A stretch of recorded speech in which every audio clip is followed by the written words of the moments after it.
Puis autre valeur à suivre, alors c'est pas moins 26, contrairement à Stellantis, mais c'est quand même moins 9. Ce titre Amazon, donc que tout le monde attendait à l'ouverture après sa publication et sa montagne d'investissement gigantesque annoncée hier soir, donc le marché sanctionne moins 8%, John, en ce moment.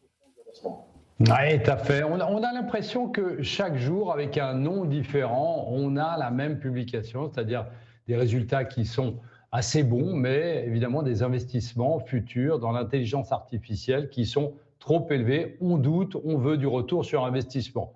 Mais si je vais un petit peu plus dans les détails, si on regarde Amazon et les chiffres qui ont été publiés hier, je dirais que les résultats opérationnels sont corrects, mais il n'y a pas vraiment d'éclat. Et ça, c'est peut-être un peu différent de ce qu'on pouvait dire d'entreprises comme Microsoft ou comme Alphabet, puisqu'on a un chiffre d'affaires qui dépasse légèrement les attentes, et puis on a un bénéfice par action qui manque d'un cheveu, le consensus, et l'Amérique du Nord qui déçoit. Donc on est quand même dans une situation où effectivement les résultats ne sont pas extraordinaires. Mais bien évidemment, qu'est-ce qui se passe? À nouveau, on a un véritable choc qui arrive de l'investissement dans les CAPEX, une annonce de près de 200 milliards de dollars d'investissement en 2026, donc 50% de plus sur un an, ça dépasse largement le consensus, ça ravive, comme j'avais dit, les craintes sur la visibilité des retours sur investissement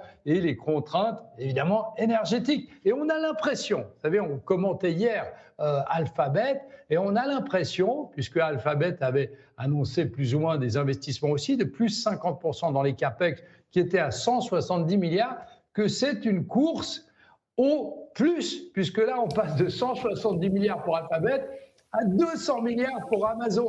Donc, on est dans une situation où aujourd'hui, Amazon n'est pas vraiment sanctionnée. Alors, elle est sanctionnée en bourse, mais elle n'est pas sanctionnée par ses résultats ou sur ses résultats passés, mais plus sur l'ampleur des paris sur l'intelligence artificielle, bien évidemment dans un contexte où les investisseurs deviennent beaucoup plus sensibles à tout ce qui se passe en investissement, à ces 200 milliards de dollars. Et on se demande évidemment si un jour, il va y avoir un retour sur investissement. Oui, c'est la grande question.